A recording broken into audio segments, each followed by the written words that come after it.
Hello everyone, my name is Parveen Sharma. I'm a faculty of English and Communication Skills at MIT University in Tashkent. I come from India, and while being in Uzbekistan, there have been some very special experiences that I wish to share with you.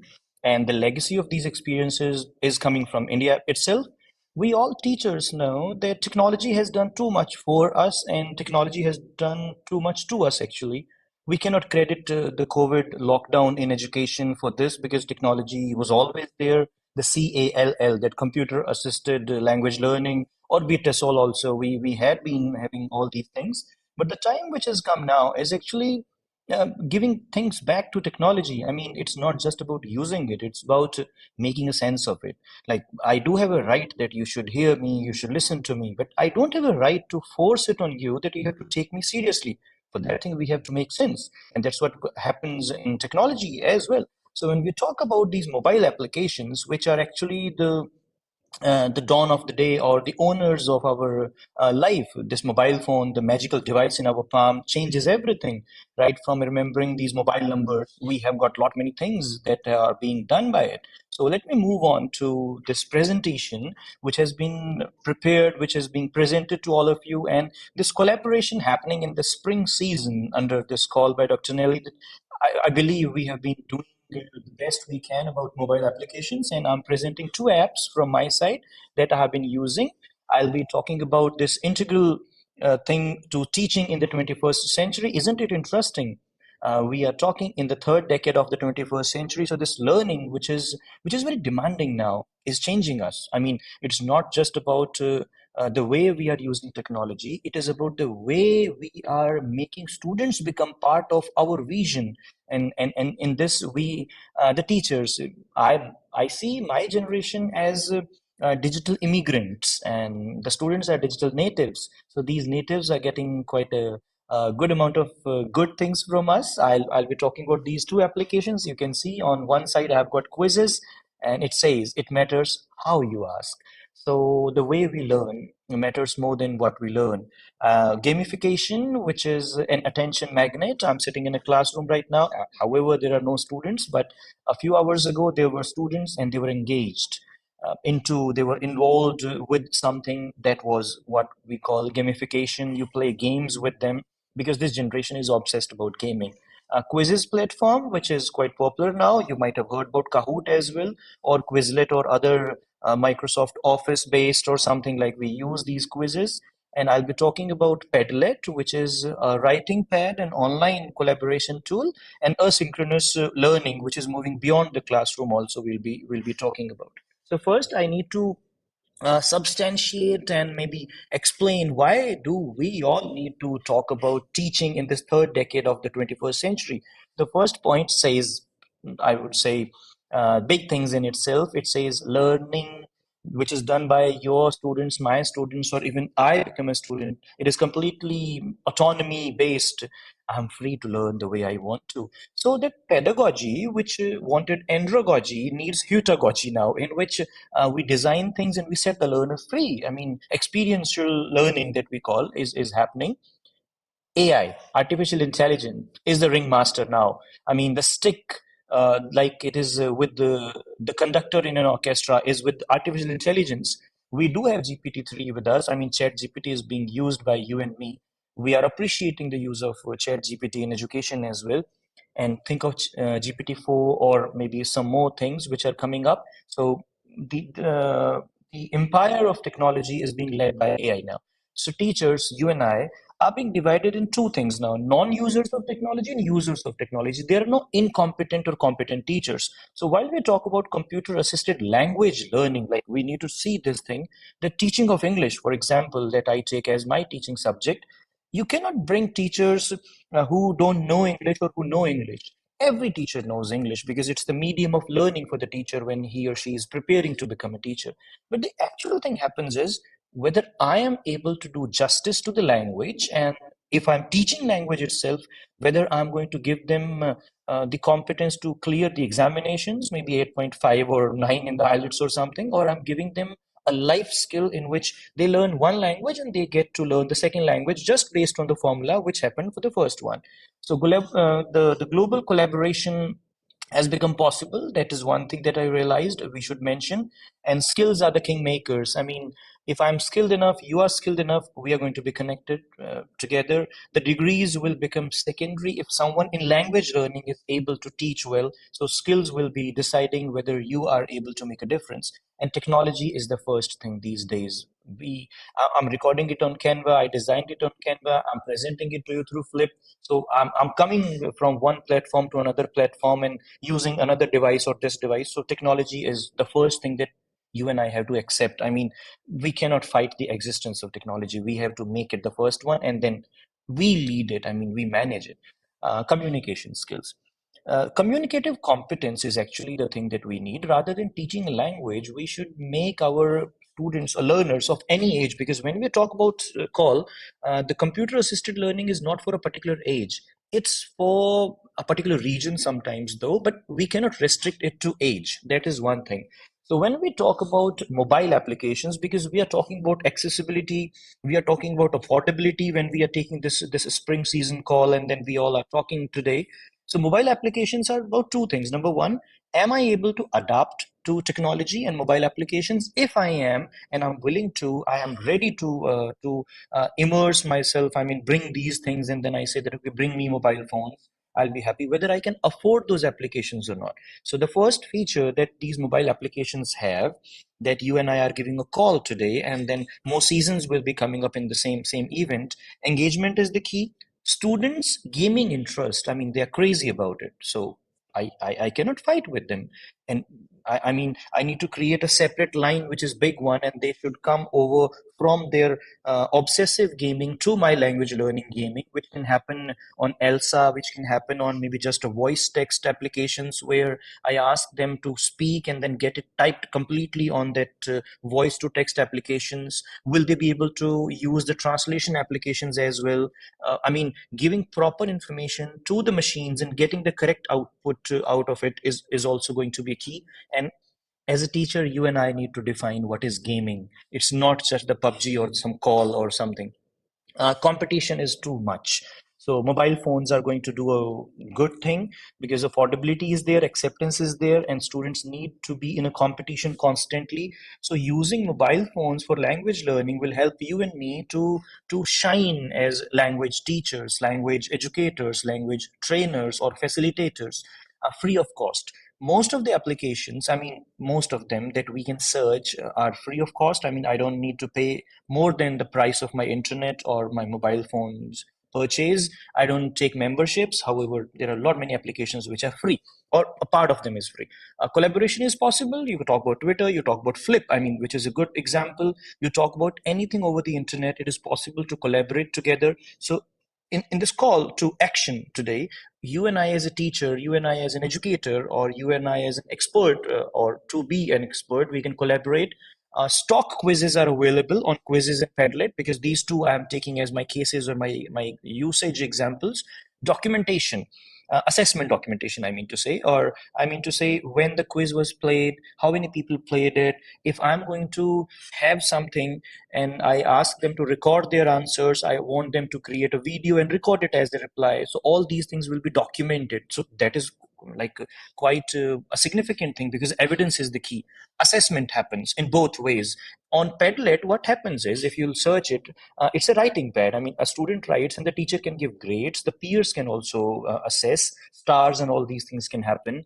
The teacher who has created the Padlet can even make editing to it if he or she feels that something should be done. On quizzes, the reports are generated. The most difficult question, the easiest question, that question which takes so much time, all these things are possible. Appreciation is the thing.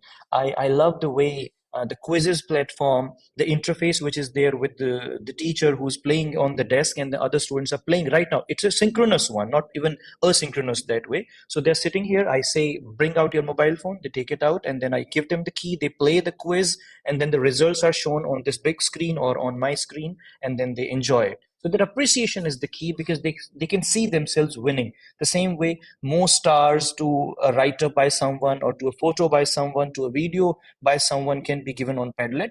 Affordability. Affordability in terms of money is accepted, but affordability in terms of time also. I mean, the response time of these applications is very less, so it helps us. Now, this is quizzes. You can just go to quizzes.com, and let me tell all my teacher friends, educator friends around the world, if you belong to a school, I mean K-12 particularly, you can write to quizzes and they can give you a district or a school plan. And that way, for 1 year, you'll be getting it for free also. The people are running this way. You can join their super trainer program. You can recommend people. That gives you the pro account. Otherwise, their free account is also possible. I'm just using a screenshot. There have been more than 600 quizzes that I have got here on record that I saved, and uh, the reports are there. The accuracy level of the class is there. You can see just one small screenshot. There are videos of the class playing. There are different types of musics that way, which will keep on playing, and the people are just on their gadgets with the magical impressions coming to them. So they keep on playing it. I keep on doing a live commentary, like it happens in football or cricket that way. So quizzes happens both way. You can play a live quiz, or you can do a homework quiz, or you can give them an assignment quiz, or you can do also a test also. There is another thing in quizzes that I've been using in mobile apps, learning, language learning particularly, grammar, or I can ask them to record their answers, record their videos. They can upload a picture of their answer. They will be doing multiple choice, open-ended. So different types of questions are there. When the match is there, they will be typing something, they will be matching something. Lot many things are there. So when I'm talking about quizzes, how it helps in that language learning, students are able to check their grammar, which is an objective for everyone, be it the traditional teacher or be it the modern teacher that way. Students are able to uh, listen to the voice also of someone, and they listen and then they answer. So the TOEFL or the IELTS one, any language assessment that is happening around the world, we are able to give students a chance to listen and answer. Reading comprehension can happen on quizzes. I mean, a teacher has to plan it, or you can give them a questionnaire on quizzes and they have got a chapter by you, so that also can work. Or you can copy paste the text of your chapter or your question or comprehension passage, and then the questions can be listed. And you can even what I call it, like, you can bring questions from an Excel sheet. You can upload your PowerPoint presentations also to quizzes. On quizzes, you make presentations, I mean lessons, with quizzes embedded to it, or you can make purely quizzes. So that is something that I wanted to introduce to you in this call. Another thing is Padlet. Now see these small, I would say the wall, which is decorated with these colors. In a free account, you get three, but a teacher is never settled for the free or the less one. What you do, you ask more people to join Padlet, and then for every three new accounts, you get one Padlet free for you. So this way, I've got these many made, right from creative writing, speaking, photography, giving captions, checking, I would say, their book reviews. All these things are possible. You just drop a link to the class through Padlet, which is online writing pad that way, and you tell them, this is my question. I want everyone to do this. This is an open-ended question that you give them. You can give them close-ended questions. They type everything here. Peer-to-peer learning is possible. You can make it private also. So all this thing happen. Now, Padlet is quite a common thing, but the best way to use it is multifold. I mean, don't be happy with only three or four free options given to you. Recommend it to more people, so that when they make an account, you get a notification. It means if I have given my reference link or referral link to someone, I know that so and so student has joined Padlet, and then I appreciate the student in the class. And then later on, what happens is I get one Padlet extra. I can generate PDF. I can generate in a way the images from the replies or the responses they have given.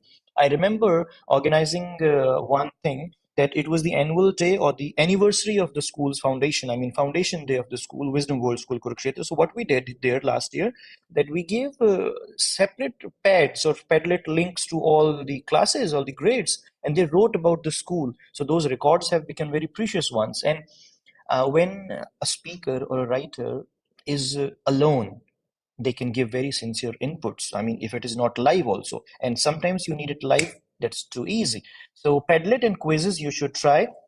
I'm recommending four more. Chat GPT is the boss that way, so you can use it the way you want to. You can have it on the phone. You can use the Telegram bot, or you can use Chat GPT or OpenAI's platform also on the browser. Flip. So right now I'm on the flip. You are on the flip. So we are seeing that we have flipped the coin, and flip, which used to be flip grid. So it is going to help us a lot. You allow them to speak, collaborate. They speak, daily diary or video diary can keep on happening. Collaborations can happen. Peer-to-peer analysis can happen. Moving on to Canva, lessons, quizzes, graphic designing, videos, editing, vlogging. Graphic designing is there, so poster making or storyline or storyboard and all these things can happen. In language learning, storytelling is going to be the best method. You have to convert everything into something which has a beginning, which has got a standing or expansion, and which ends also. So Canva is going to help you a lot. And Canva is also going to give you exclusive designs that you make. So it will belong to you. No copyright infringement.